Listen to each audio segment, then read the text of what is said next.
G'day everyone, and welcome. Well, I finally got a new mic. I'm going to be posting more videos on No Room in Hell and No Room in Hell 2. I'll do a first impressions on No Room in Hell 2 when it comes out.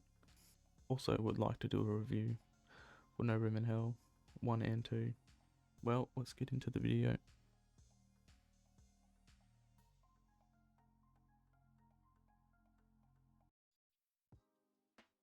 Okay, first up, some basic stuff. I have covered this stuff in a later video, but I will show you again. Okay, first up, your keyboard settings. The important thing you want to be looking out for is shove and bash. Mine is changed to 5, but yours will be V when you first load up this game. Now to the bottom here, select advance. You want to be tick marking both of these options. Blast weapon switch, enable developers console. And the other option I'm going to show you is in audio. Silence the audio while the game window is in the background, which just means if you're alt-tabbed out, the game is going to be silenced. It's pretty good when sometimes when you're in chat, people are screaming. Okay, next up, add-ons. This is pretty much workshop items from Steam. If you alt-tab out, click on No Room in Hell, and you'll see workshop on the right. Okay, let's find a server. This may look daunting, but I'll show you what you'll really need to know. On the left you have the name, in the middle is the game, players, and then the map. With the map, NMO is objective and NMS is survival. That's pretty much all you need to know. Alright, let's go find a server. When you find a server, right click it, add it to your favorites, and now let's go into it and I'll show you some basic movements.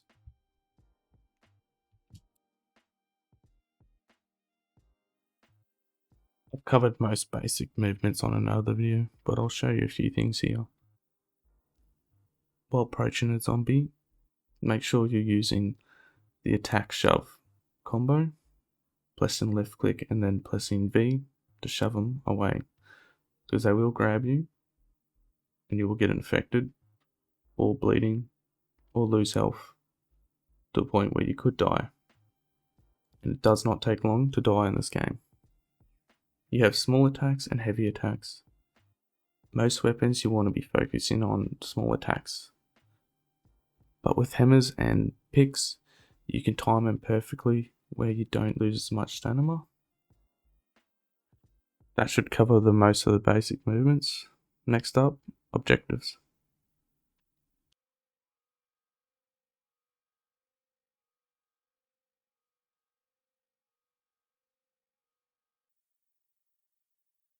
No Room in Hell has 2 types of game modes, not including dodgeball. NMS and objective. Let's start with NMS.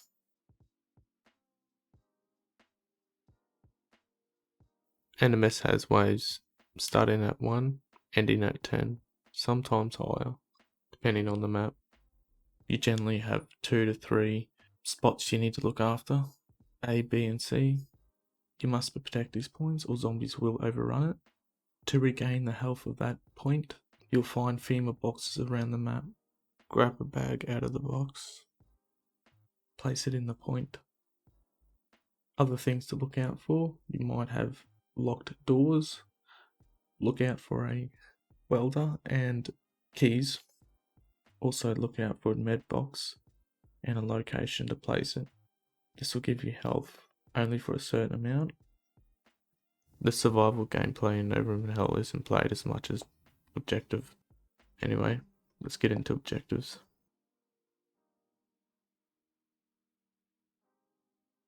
When you first load into an objective, the C, you'll be prompted up with the objective information up the top and a compass down at the bottom. This will show you locations of items of the objective and where to place it.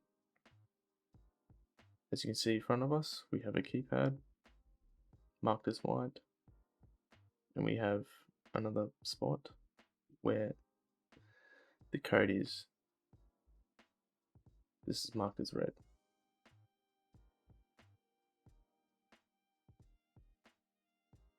As we obtain the code, now we take it to the keypad.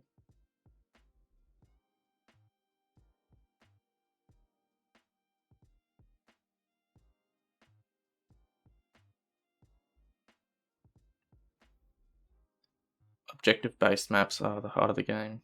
This is where you're going to get most of your enjoyment, especially playing with friends. There's a lot of RNG involved, so throughout your playthrough, anything could happen. It requires a lot of good teamwork, especially with the harder maps. All your classic maps are generally quite easy. If you want a challenge, download custom maps. A lot of them are polished and well thought out. When you're going through an objective, you're generally going to find keypads, computers with the codes on the keypads. Sometimes there's paper on the ground or on the desk that you got to find. There's locks with keys you got to find. There's a lot of types of objectives out there. I won't give you all of them. I'll let you discover and figure out what. There's also traps in an objective map. So, especially in the custom maps, there's a lot of traps. So look out for them. When you die in objective, you generally have to wait for a respawn point. Your fellow teammates need to get to that point. This is where people can get bored and just they die real quick and then just have to watch people. But I say watch them because you might find a good player and you're going to learn a lot of them. It's how you can become good in this game. By trial and error. You could spend hours just on one map trying to complete it with your mates. It's a very social game that's enjoyed by a lot of people.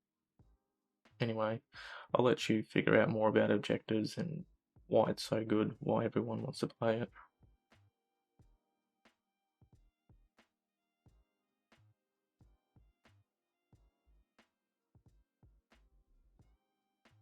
Okay, when a zombie grabs you, he has a chance of giving you 4 of these effects. Nothing, you get infected, you bleed, or both of them, you bleed and get infected. When you do get infected by a zombie, you have roughly 2 minutes before you become a zombie. You will die and be put into spectator mode, and your body will be animated into a zombie that is uncontrollable.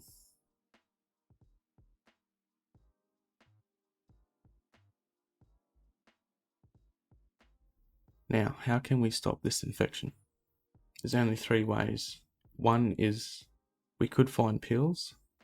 That's going to give us a 3-minute window before the infection comes back. You could press K to commit suicide. You're generally going to do this if you're working with a team. But your third option is gene therapy. Not every map has it.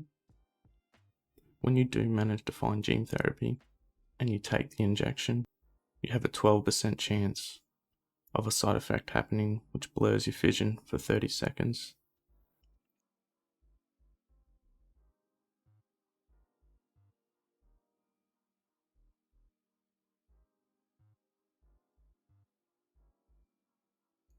How to avoid getting infected? Using the shove and attack method that I have shown before. Also beware of water.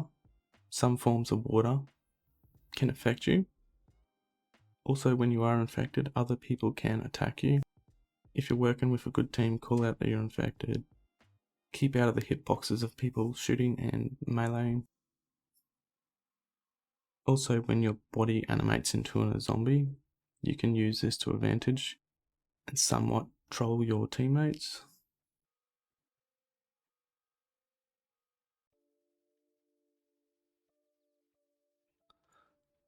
By default, all players start with 100 HP, depending on what type of zombie and how it attacks.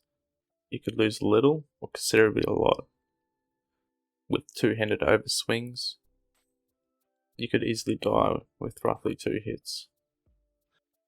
First aid kits recover 30 HP points, and bandages recover 15 HP. But you are unable to use bandages if you are not bleeding. To check if you are bleeding, look down. You'll see blood coming out of your leg.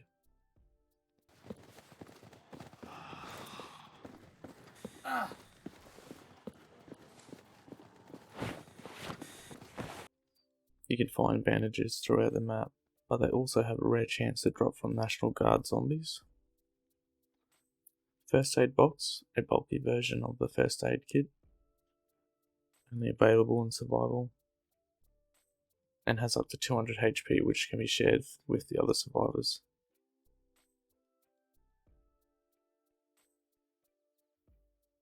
Weapons and items have weight tied to them, and players can only carry so much. Being overweight will drain your stamina faster. Unlike most games, ammunition itself also has weight, forcing players to only keep how much they think they need for their current weapon. Here's an example of 2 players, one with full inventory, and the other one has an empty inventory.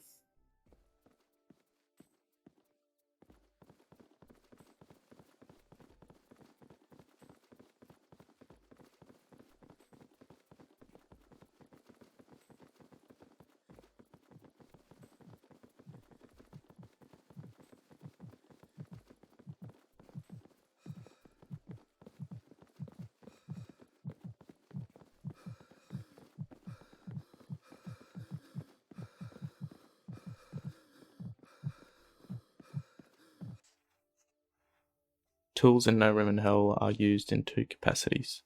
The first is behaving more like a traditional melee weapon. The second is the special functionality for each tool, filling a certain criteria that is unique for different objectives. Welder can be used to weld shut or cut through specific objects. Fire extinguisher. Aside from being a heavy-hitting melee, the extinguisher also can be used to put out fires to clear paths for certain objectives. The barricade hammer. This can be used, especially in survival, to block doors or windows. There are 2 types of melee weapons, one-handed and two-handed. Most of the melee weapons are one-handed, which allows players to wield a magnet light with it as well.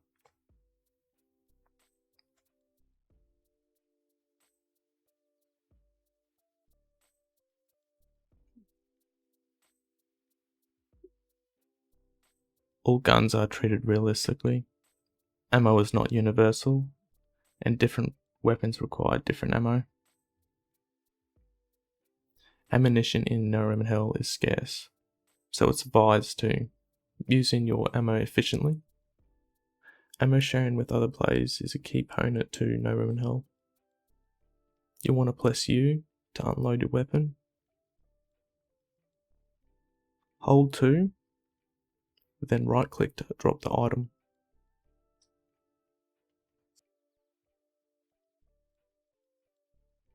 Handguns will allow you to enter a focused aiming mode, which will double your damage and accuracy. Also give you a 75% chance to knock back the zombie. To activate this mode, simply enter your iron sight mode and stand still for 3 seconds. If done correctly, your vision will slightly tint. There are 3 types of bashing: melee bashing, firearm bashing, and bayonet bashing. Firearm bashing can only be done with firearms, the lighter or explosives. This is only different from melee bashing in the fact that zombies take 20 points of damage regardless, whether or not you hit them in the head. Bayonet bashing is unique only to the SKS, which features a bayonet, and differs greatly in the fact that it doesn't push back zombies as well. Also has a longer delay, but deals a lot more damage.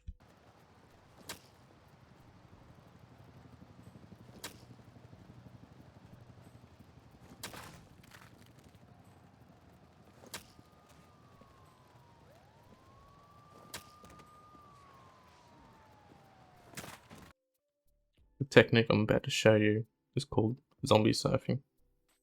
This is a hidden in-game mechanic that a lot of veteran players use to their advantage.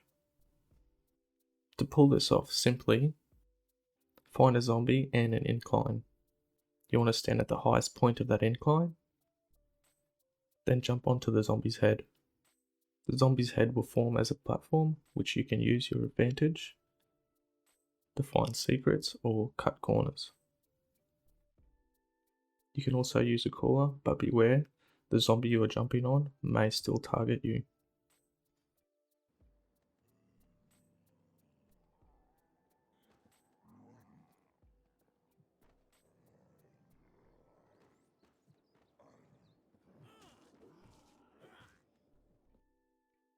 Throwing items in No Room Hill is another cool mechanic. If you press G, you drop the item, but if you hold G for at least 5 seconds, the item will reach further distances. This can be handy when you want to throw items to your teammates that are unreachable. Also, you can do a small amount of damage to zombies and yourself.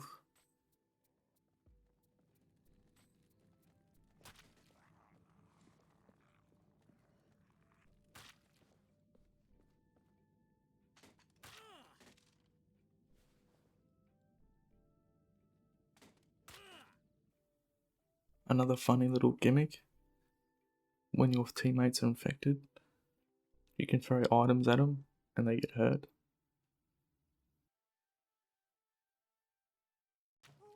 God damn it. It must do like 1 damage. When you have fast weapon switching unchecked, your HUD reverts back to 2 half-lives.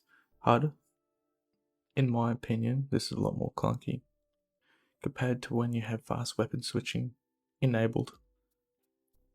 When you use the scroll wheel, it automatically switches to the next item or weapon.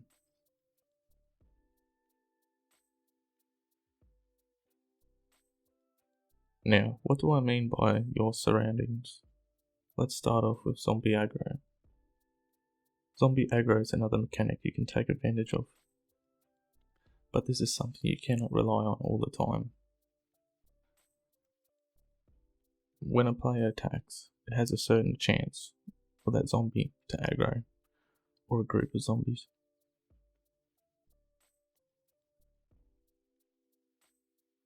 Guns seem to pull more aggro, so if you're in a group of players and everyone's shooting, you can generally walk past and they're most likely going to aggro the people shooting. But this is not 100% reliable.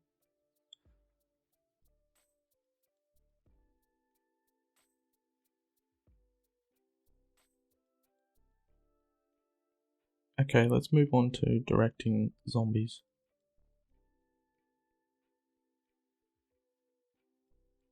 Now that you know there's an aggro mechanic, you can use this to an advantage to also direct zombies into a pile,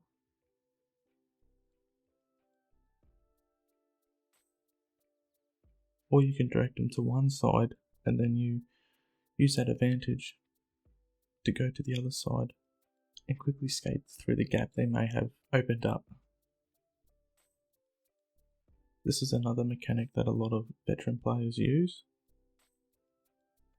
The goal is not to kill every single zombie, but just the ones that are in your way. You have a high chance of something happening if you decide to attack the horde, rather than just passing them. Okay everyone, that's the end of the video. I hope it was informative. There's definitely a lot more I could have covered in this video, but that would end up being an hour-long video. Maybe in the future I'll do an updated one. I have a couple of game servers on No Room in Hell, and also a Discord server if you're keen to join in the community.